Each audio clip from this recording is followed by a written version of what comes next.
Pwede po bang magtanong tungkol kay Jose Rizal? Oo naman apo, marami akong alam tungkol sa kanya. Ano po ang alam nyo tungkol sa kanyang lugar ng kapanganakan, petsa ng pagkamatay at mga magulang? Si Dr. Rizal ay isinilang sa Calamba, Laguna noong Hunyo 19, 1861. Pinatay siya noong December 30, 1896.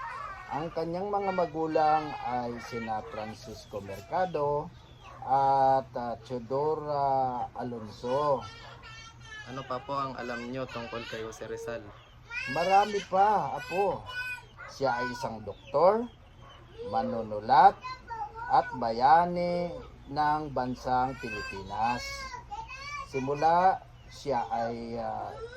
siya ng Nurimi Tanghiri at El Filibusterismo, mga nobelang nagpakita ng kalupitan ng mga Espanyol. Ipinaglaban niya ang kalayaan ng ating bansa. Napakatalino at napakatapang niya. Paano nyo po nalaman ang lahat ng ito? Natutunan ko yan noong bata pa ako, apo. Kwento ito ng aking mga magulang at lolo at lola.